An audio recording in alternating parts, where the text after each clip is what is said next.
sehat, produktif di minggu pertama tahun 2024 dan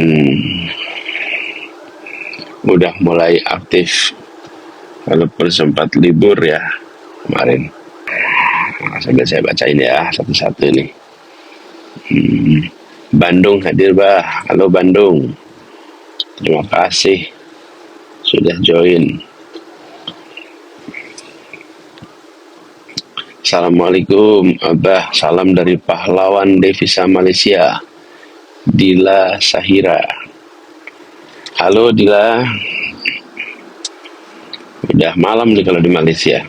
Devisanya yang dikirim ke Indonesia, tapi cerita dan inspirasinya, kerja kerasnya, tangguhnya, uletnya, pengalamannya, bagikan juga itu ke Indonesia. Biar keluarga, terus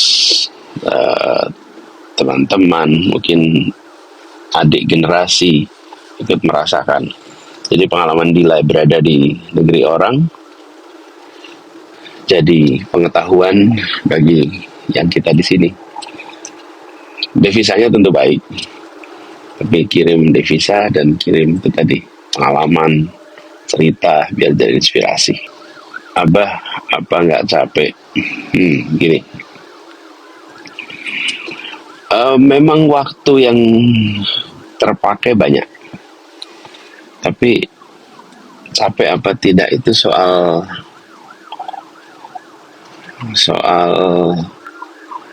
kita menjalaninya, merasa senang apa nggak senang.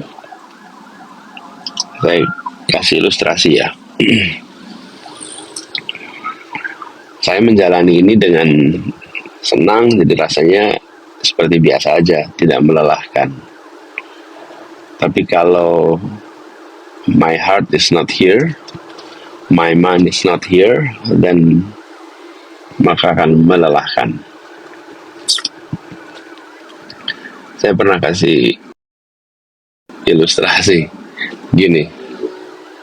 Kalau saya jalan-jalan, yuk sambil saya liatin lagi nih.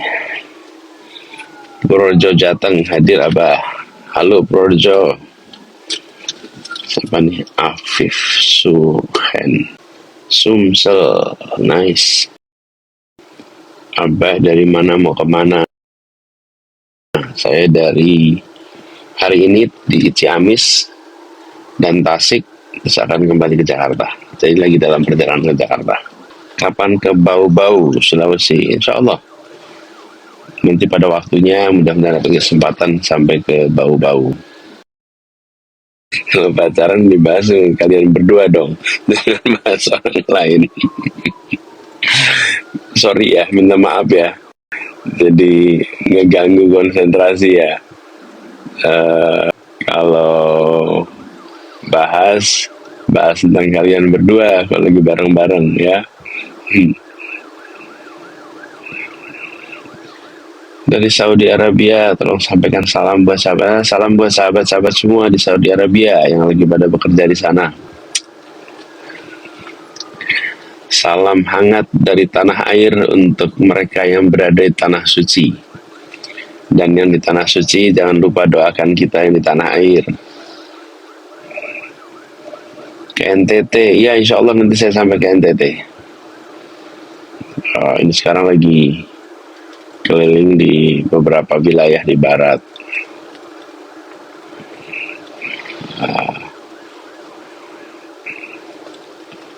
Mbah, udah 2 kali mimpiin Abah. Ya Masya Allah, terima kasih. Udah sempat ikut memikirkan. Mudah-mudahan kamu juga sehat terus. Assalamualaikum, minta tips dong untuk menjadi ayah yang baik di tengah kesibukan bekerja. Ini siapa nih? No name. Oke, namanya no name. So your name is no name. Alright. Tips menjadi ayah yang baik. Oke. Gini.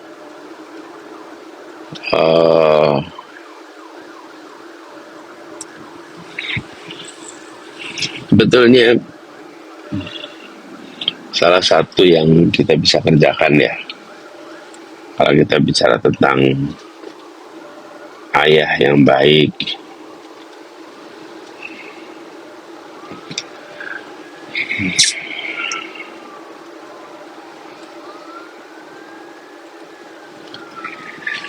salah satu cara terbaik bagi seorang ayah untuk mencintai anak-anaknya adalah dengan mencintai ibu dari anak-anaknya. Saya ulang ya. Salah satu cara terbaik untuk mencintai anak-anaknya adalah dengan menunjukkan bahwa ia mencintai ibu dari anak-anaknya. Nah, selebihnya pasti kita harus perhatian. Kemudian prosesnya itu dari awal ya, ketika kita punya pekerjaan, kita punya tanggung jawab, biasakan untuk ingat-ingat juga. Saya pernah bilang begini nih sama teman-teman mahasiswa yang lagi pada kuliah, lagi pada belajar, biasakan untuk multitasking. Karena kenyataannya saya itu punya multiple duty. Saya itu satu sisi saya adalah ayah, saya adalah suami, saya adalah anak, saya adalah paman, saya adalah kakak. Itu dalam satu keluarga aja saya punya 5 peran. Terus keluar di kantor saya ada pekerjaan, di lingkungan saya ada tugas, di masyarakat saya ada yayasan dan lain-lain.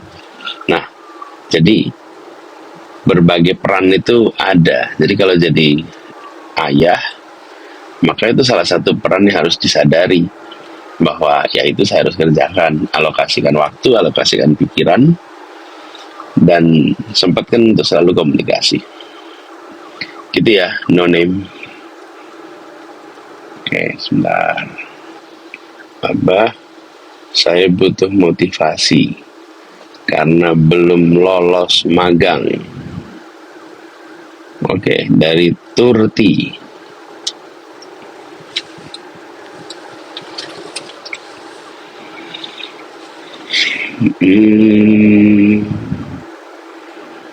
Gini, kesempatan yang terbuka itu kadang-kadang waktunya nggak sesuai dengan yang kita harapkan. Di saat kita butuh, kesempatannya nggak ada. Di saat kita tidak butuh, ada kesempatan. Itu sering kejadian gitu.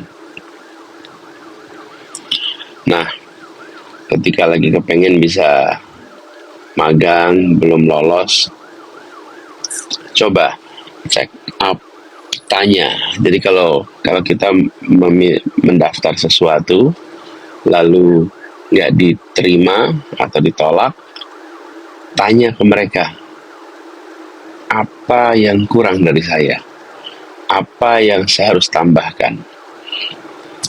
Dan tanyanya itu dimulai dengan bilang, saya datang bukan mau protes, saya datang bukan mau minta untuk direvisi, tapi saya datang pengen tanya untuk memperbaiki apa yang saya miliki. Jadi responnya tidak. Jadi saya waktu itu lulus sekolah kuliah S1, terus saya kepengen meneruskan beasiswa untuk S2. Ketika saya buka, tulisannya ditolak. Jadi aplikasi saya tidak diterima.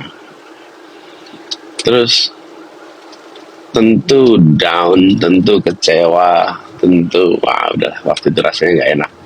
Karena pengen kuliah dan satu-satunya harapan lah dapat beasiswa, karena orang tua jelas tidak mungkin membiayai kuliah di Amerika.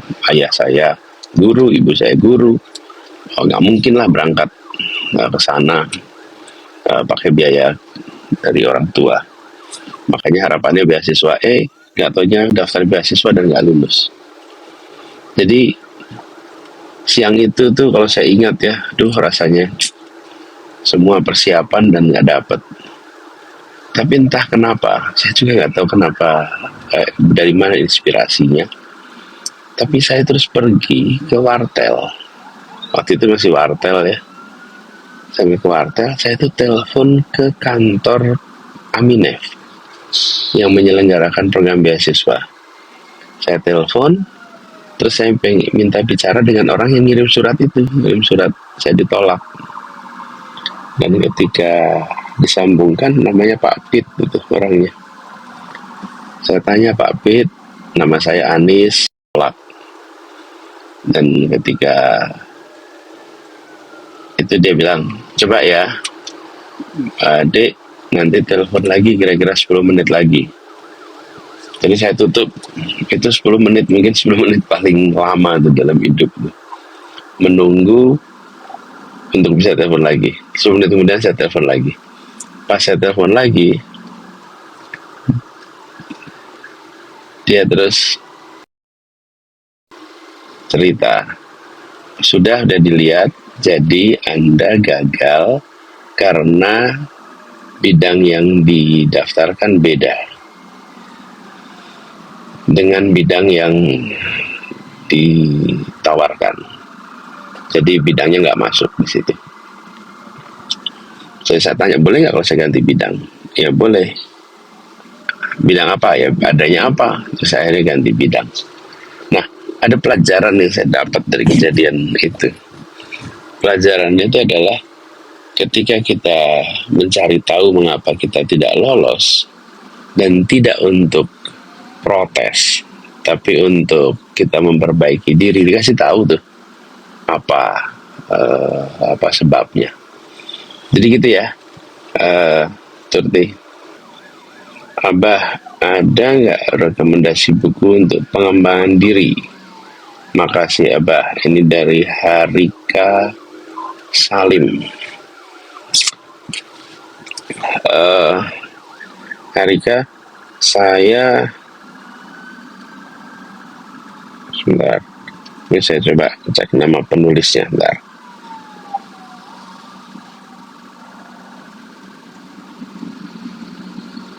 Saya suka baca buku ini untuk pengembangan diri. Namanya Atomic Habits. Jadi kalau mau nyempatin baca, judulnya Atomic Habits, penulisnya James Clear, menceritakan tentang bagaimana perubahan yang kecil-kecil itu bisa berdampak yang besar di dalam capaian yang kita kerjakan. Jadi kadang-kadang kita akan berpikir untuk melakukan perubahan yang besar, yang ini, itu ya baik-baik aja, tapi sebetulnya lakukan perubahan yang kecil-kecil, konsisten, itu akan menarik. Jadi saya usulin Atomic Habits. Itu salah satu buku yang boleh dibaca. Saya suka bagiin buku itu kalau ketemu dengan teman-teman mahasiswa atau ada acara, saya suka bagiin. Oke. Ada pertanyaan ini, MG Ali, Abah minta doanya. Aku Ali Sodikin mau nikah. Selamat ya. Sebentar lagi akan nikah. Oh. Ada banyak buku soal nikah tuh, tapi kalau saya boleh usul,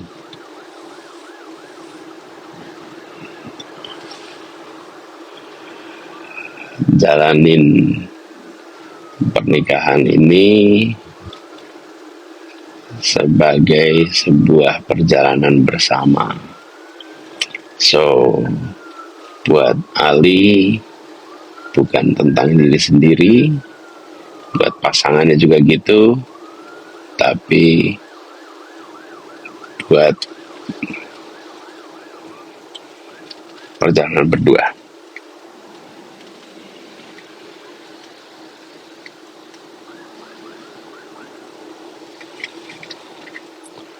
Gitu ya. Jadi siapin jalan berdua, jangan jalan sendirian. Apa-apa berdua. Melakukan yang biasa sendirian, kerjain bareng, yang biasanya bisa dilakukan sendirian, usahakan kerjain bareng. Jadi itu salah satu titipan. Sebetulnya pesennya kok nikah banyak, tapi itu aja dulu dah ya. Terus pastikan doa dari orang tua. Wah, itu kunci buat semuanya. Abah, apa yang mau disiapkan buat debat besok? Ya, habis ini saya belajar lagi, baca-baca. Pak, kasih nasihat buat aku, seorang petugas puskesos, sekaligus guru bimbel. Wow, namanya Umi Sifa. Itu Umi Sifa luar biasa. Pusat kesehatan sosial, guru bimbel, itu semua pengabdian. Anda pasti punya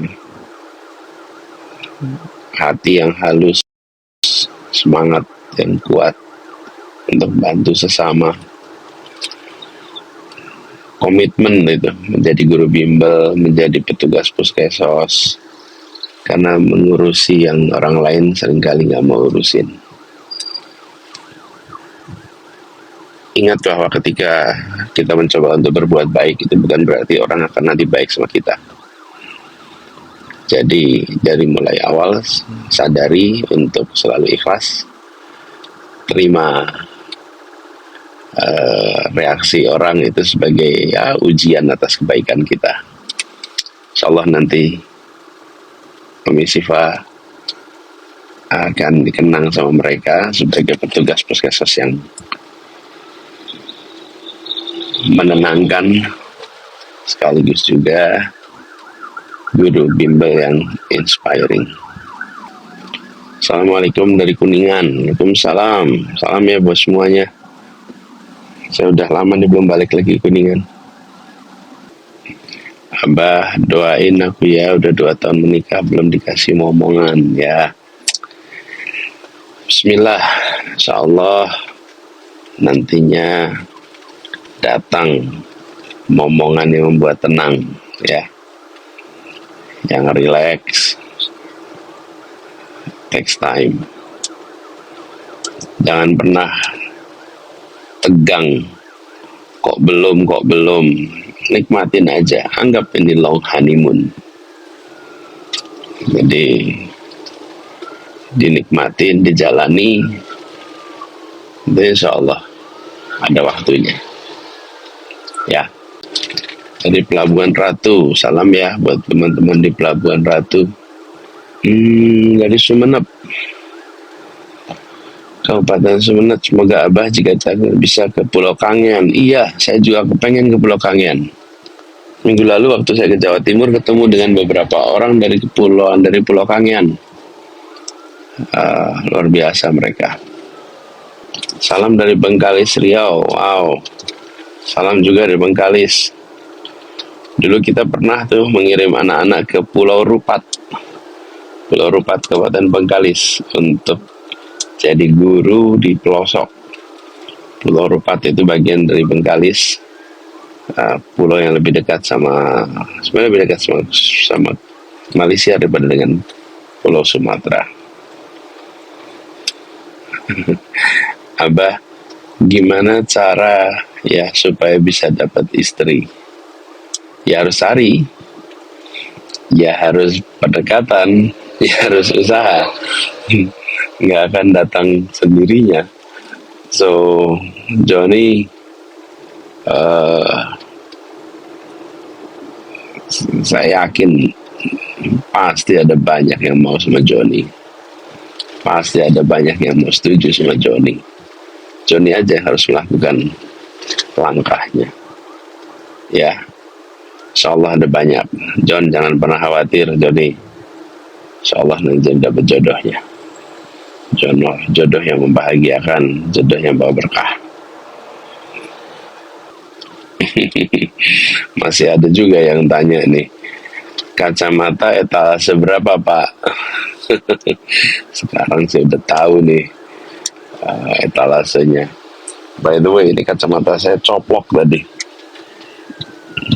Lepas, ada yang semangat sekali narik sampai kacamatanya jatuh, keinjak-injak, patah dah.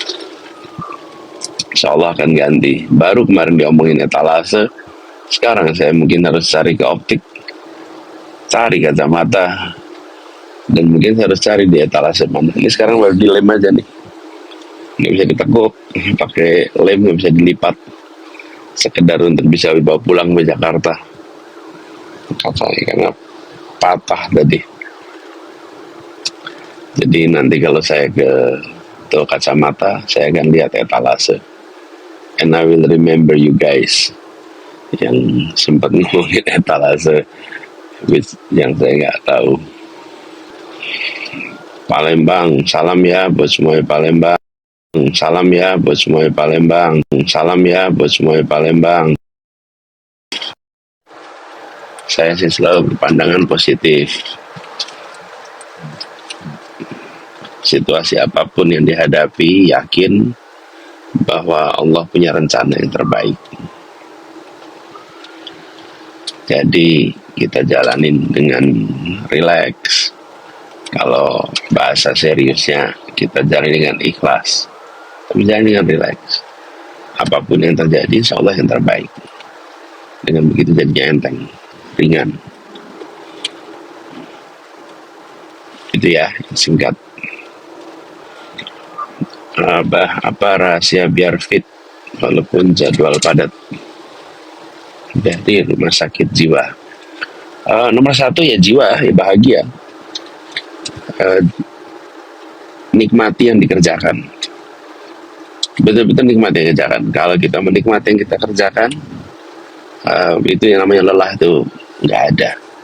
Tapi kalau kita tidak menikmati yang kita kerjakan, sebentar aja capek. Terus tentu secara fisik, kalau ada kesempatan istirahat, sempatkan. Kalau nutrisi, pastikan makannya cukup, jangan terlalu banyak, jangan kurang, dan pastikan gizinya baik. Itu sih, makan yang cukup, istirahat yang cukup, terus nikmati yang kita jalani. Dengan itu aja rasanya akan bisa tidak merasa lelah, bisa fit. Abah minta senyumnya dong. Ya nih, senyum langsung. Oke. Ini menarik nih. Abah, gimana caranya menghadapi demotivasi karena omongan yang ngeremehin kita? Oke, dari SC. Ya, memang ya, omongan orang itu bisa mengganggu. Ketika dia bilang yang positif, kita jadi merasa semangat. Ketika dia bilang yang negatif, dia merasa demotivated. Ya, kita merasa demotivated. Begini, kata orang, ya nggak usah dikhawatirkan. Terus kita akan ketemu dengan begitu banyak orang dengan begitu banyak perilaku. Ada yang kalau jumpa kita bicaranya positif, ada yang ketika jumpa kita bicaranya negatif, ada yang netral-netral aja. Nah, jadi kalau ketemu dengan orang yang ngeremehin, jangan buru-buru merasa apa ya, down. Jalan aja dan bilang aja pada diri sendiri, dia boleh ngeremehin diriku, tapi aku tidak akan pernah meremehkan diriku sendiri. Bisa aja orang mengatakan negatif tentang diriku, tapi aku tidak akan pernah mengatakan negatif tentang diriku. Banyak hal positif yang aku bisa kerjakan, banyak hal positif yang aku akan terus kerjakan.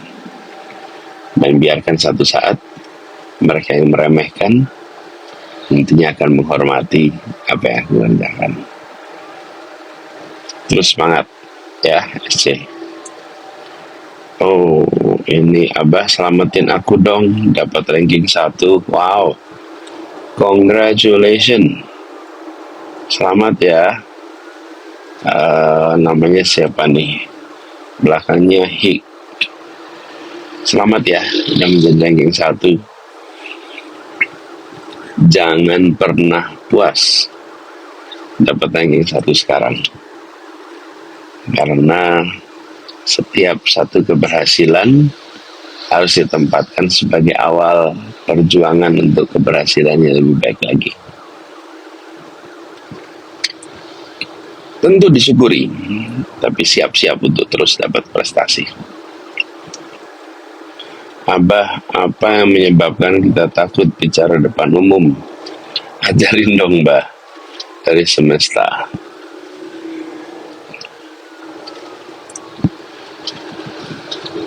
Bicara depan umum itu sering membuat beban, bukan karena orang-orang yang dari depan kita, tapi karena apa yang ada dalam pikiran kita. Ketika kita ngomong sendirian, bukan bicara sendirian ya, kita ngobrol one on one dengan satu orang, kita bisa ngobrol biasa. Ketika berada di depan orang banyak, Toto kehilangan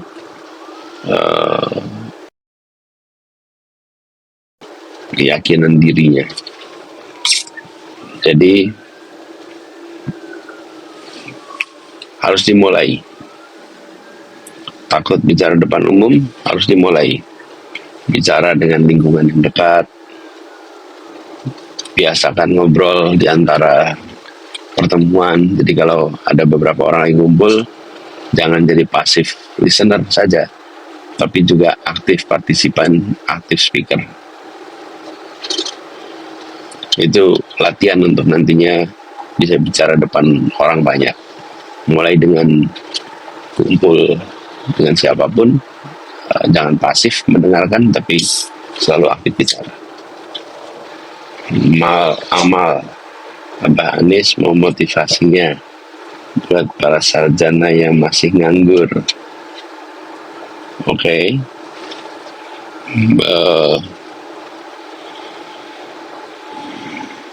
Sambil mengisi waktu untuk cari pekerjaan, sempatkan minimal 1 buat revisi atas CV yang kita miliki, supaya nanti ketika ada panggilan, maka CV-nya udah siap.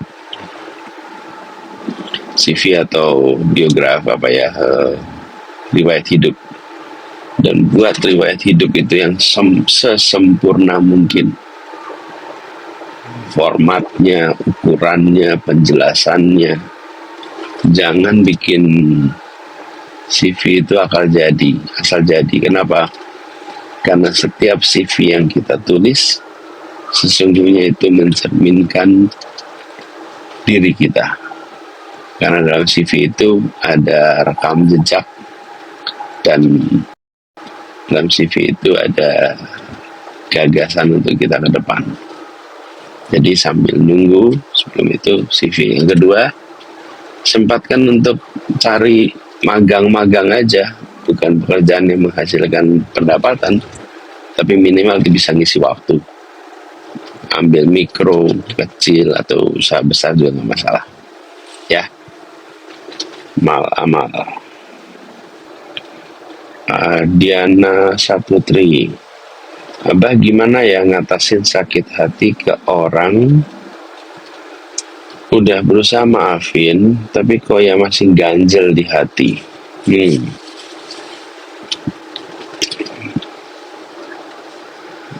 I'm with you, Diana.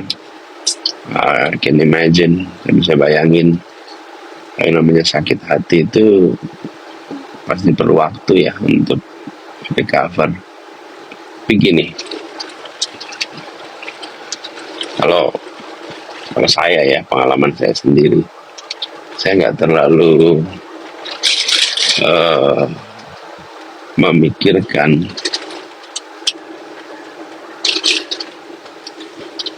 tentang apa yang dia kerjakan kepada saya. Kalaupun yang dikerjakan itu nggak baik, kalaupun yang dikerjakan itu menyakitkan, dan kita bilang aja udah saya maafkan, habis itu saya nggak ingat-ingat, jangan diingat-ingat, langsung kerjain yang lain, urus yang lain, tidak usah dipikirin, tidak usah dibahas, nggak usah diceritain, sehingga kita cepat untuk move on. Tapi kalau kita masih ingat-ingat, kita masih ceritakan, itu merawat ketidaknyamanan di hati.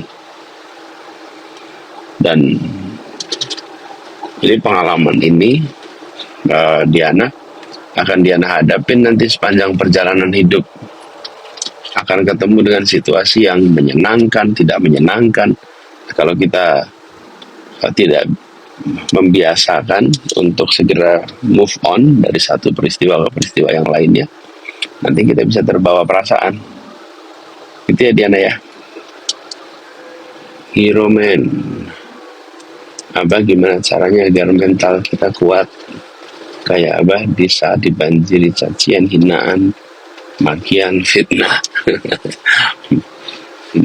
Iya, gini, apa yang orang katakan tentang kita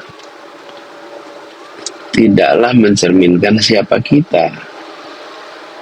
Jadi ketika dihina, dicaci, mau apapun itu, kan itu ungkapan dia sendiri, bukan situasi saya.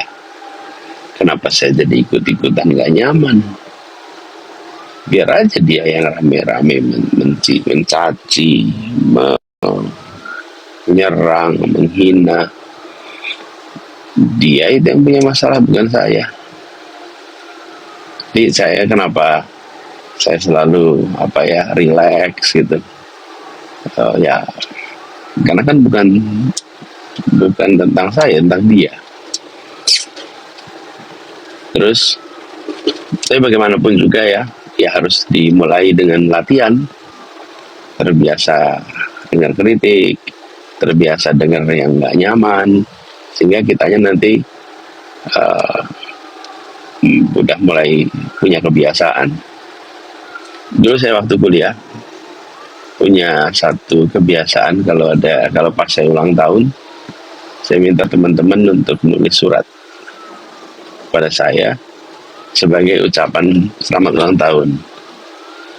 Nah, suratnya apa isinya? Isinya kritik. Saya minta teman-teman nulis hal yang negatif, hal yang kurang, tulis saja. Terus kasih amplop, nggak usah kasih nama. Itu adalah hadiah ulang tahun. Jadi kita biasakan. Makanya saya punya prinsip, dipuji tidak terbang, dicaci tidak tumbang. Abah suka klub bola apa, Abah? Wah, Kalau sepak bola apa ya? Kalau saya suka ngobrol sama anak-anak ini lagi pernah sering nonton sepak bola. Eh, nama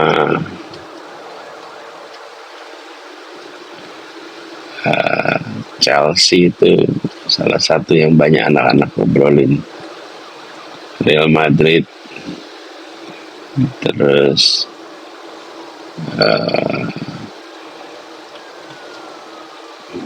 Bayern Munchen, itu diantaranya. Nizam Al-Multazam, alhamdulillah tadi Tasik ramai banget, sampai kacamata Abah jatuh. Iya, kacamata saya jatuh, injak-injak, patah-patah. Alhamdulillah sekarang masih bisa dilem, walaupun nggak bisa dilipat.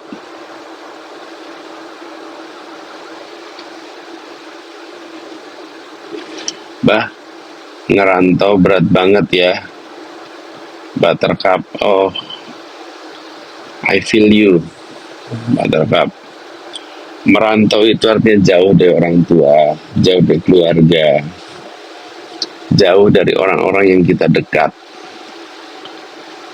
Dan merantau itu sisi lain buat kita punya pengalaman baru, kita punya tantangan baru, dan setiap perantauan itu adalah petualangan, dan setiap perantauan itu adalah pengalaman. Setiap perantauan adalah perjalanan untuk kemajuan. Karena itu, ketika berani merantau,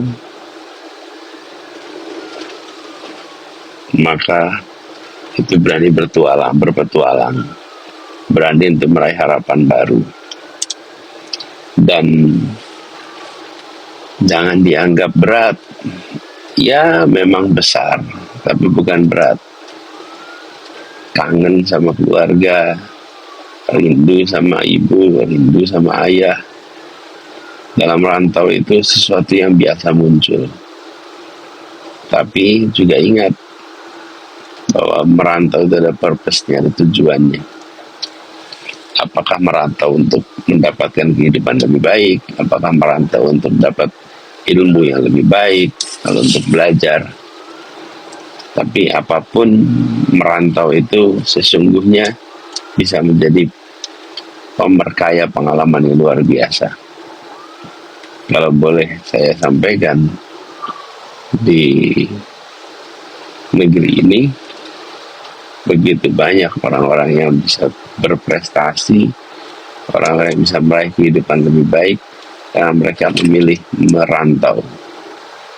Dan merantau itu menumbuhkan jiwa-jiwa